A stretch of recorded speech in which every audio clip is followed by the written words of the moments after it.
Analisa filosofi 1. Pendekatan ontologis. Ontologi adalah cabang filsafat yang membahas yang ada atau hakikat sesuatu.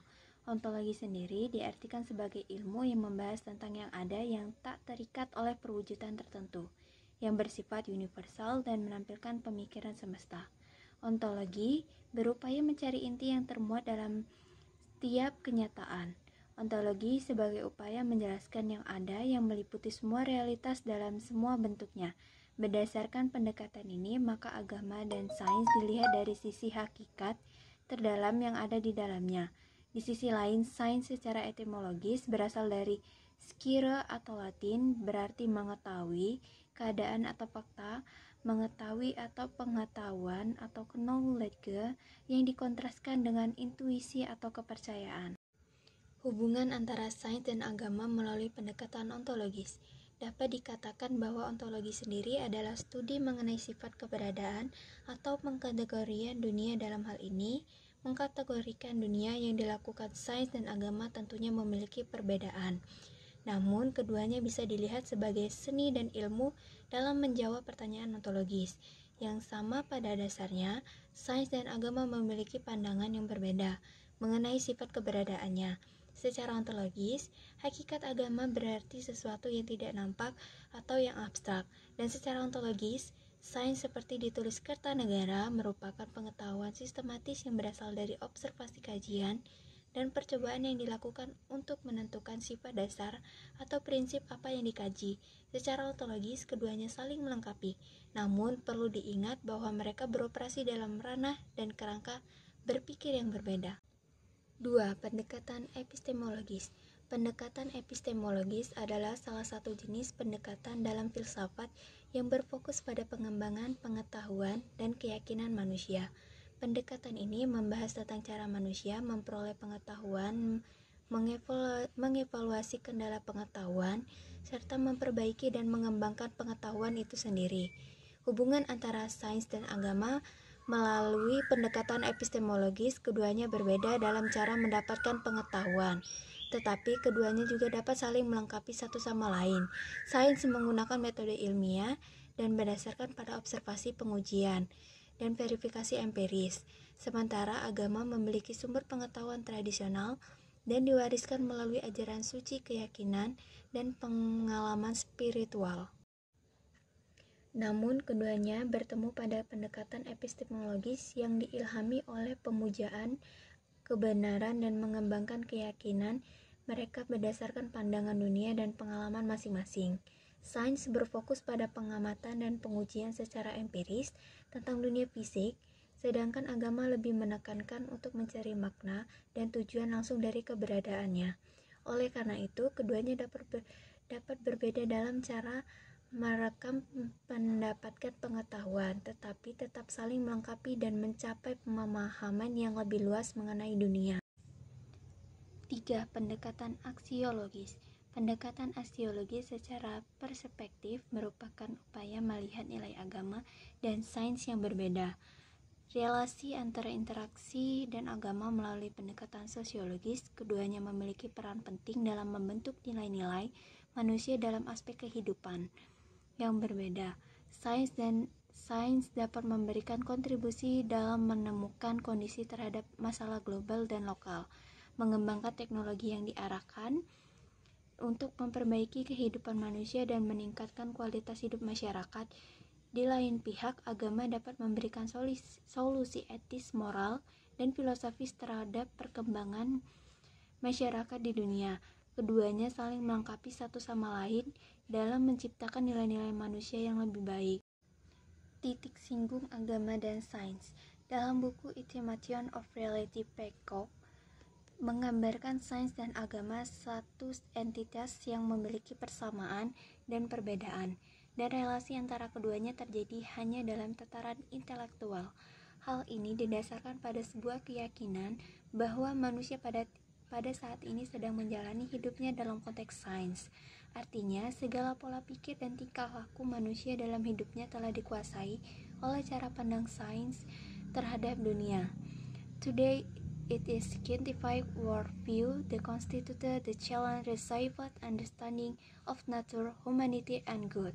Kendati pun demikian, pergaulan antara agama dan sains yang telah mewarnai sejarah kehidupan manusia. Pandangan hidup Barbour tentang hubungan sains dan agama. Barbour mengatakan pandangan tentang hubungan sekjian agama dalam 4 tipologi, yakni konflik, independensi, dialog, dan integrasi. Satu tipe konflik, materialisme ilmiah dan literalisme sama-sama mengklaim bahwa sains dan agama memberikan pernyataan yang berlawanan dalam dominan yang sama atau sejarah alam, sehingga orang yang harus memiliki satu di antara dua. Mereka percaya bahwa orang yang tidak dapat mempercayai evolusi dan Tuhan sekaligus, masing-masing hal tersebut menghimpun penganut dengan mengambil posisi-posisi yang berseberangan. Keduanya berseteru dengan retorika perang. Contoh kasus dalam hubungan konflik ini adalah hukuman yang diberikan oleh Gereja Katolik terhadap Galileo Galilei atas aspek pemikirannya yang dianggap menentang gereja. Demikian pula penolakan Gereja Katolik terhadap teori evolusi Darwin pada abad ke-19. Ahmad Hadi Mahzar berpendapat tentang hal ini bahwa penolakan fundamentalisme religius secara dogmatis ini mempunyai perlawanan yang sama dogmatisnya di beberapa kalangan ilmuwan yang menganut kebenaran mutlak objektivitas sains. Pandangan tentang hubungan sekjian agama dan tipologi konflik, yakni identifikasinya adalah bahwa yang real yaitu dapat diukur dan dirumuskan dengan hubungan matematis. Mereka juga berasumsi bahwa metode ilmiah merupakan satu-satunya sumber pengetahuan yang dapat dipercaya dan dipahami. Pada akhirnya, penganut paham ini cenderung memaksakan otoritas sains ke bidang-bidang di luar sains, sedangkan agama bagi kalangan saintis berat dianggap subjektif, tertutup, dan sangat sulit berubah.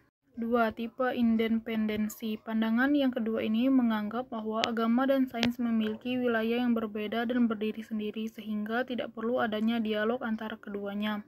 Pandangan ini adalah cara yang dipakai untuk memisahkan konflik antara sains dan agama. Tipe di sini mempertahankan karakter unik bagi agama maupun sains. Ia menjadi strategi jitu untuk merespon kalangan yang menganggap konflik di antara keduanya mustahil dielakkan.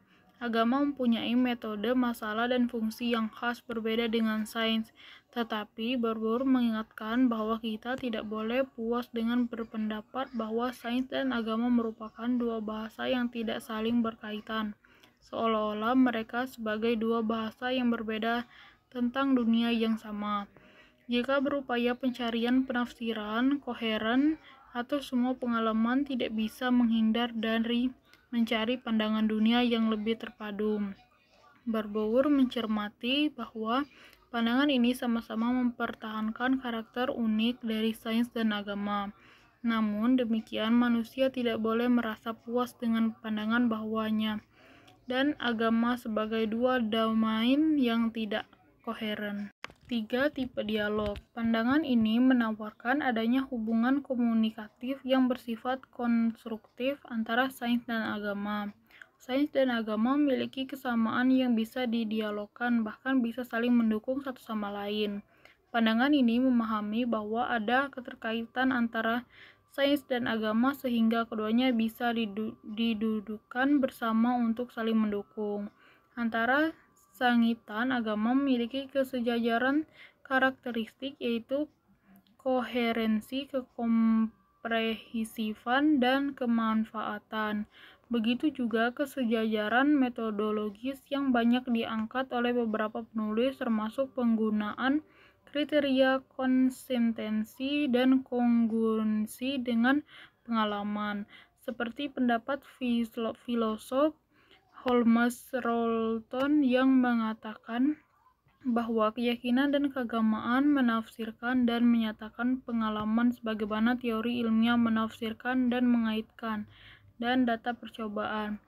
Dari uraian tersebut dapat disimpulkan bahwa kesejajaran konseptual maupun metodologis menawarkan kemungkinan interaksi antara sains dan agama secara ideologi dengan tetap mempertahankan integritas masing-masing.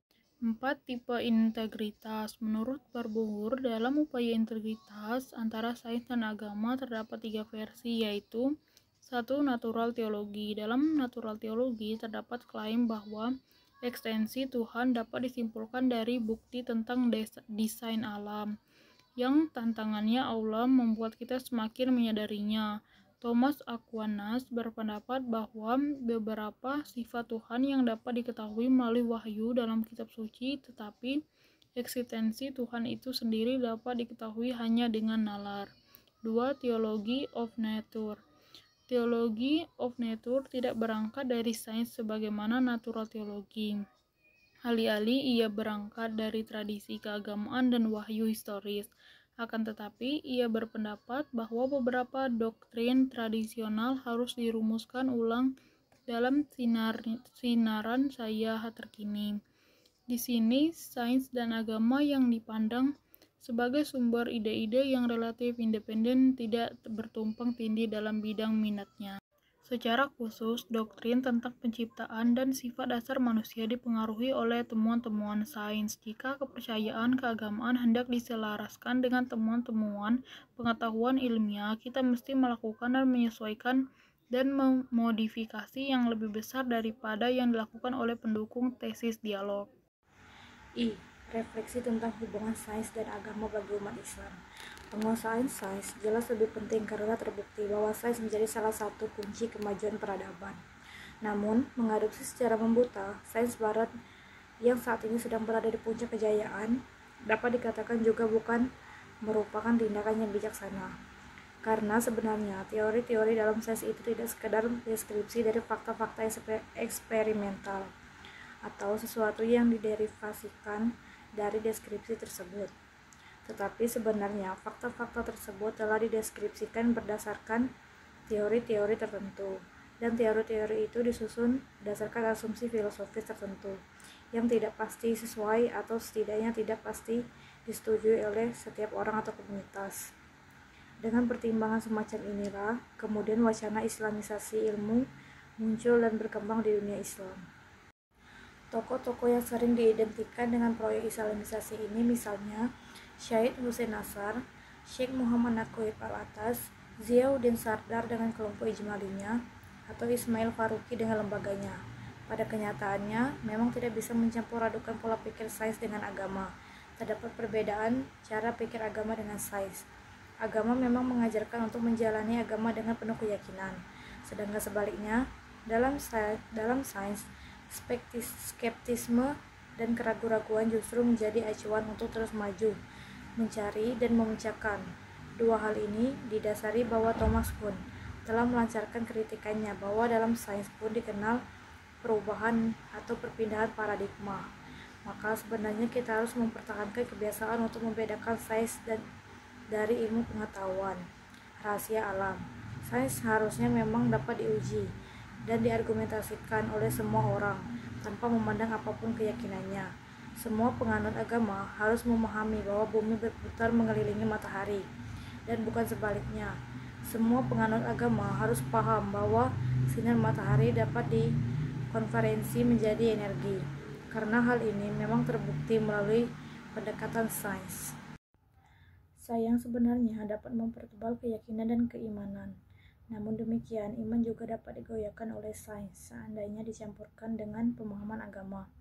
Selain para ilmuwan perlu mempelajari dan mendalami agama, para agamawan seharusnya juga mempelajari ilmu pengetahuan alam. Dengan demikian, tidak terjadi benturan yang terlalu besar atau jarak yang terlalu lebar yang memisahkan kedua prinsip dari sudut pandang antara sains dengan agama.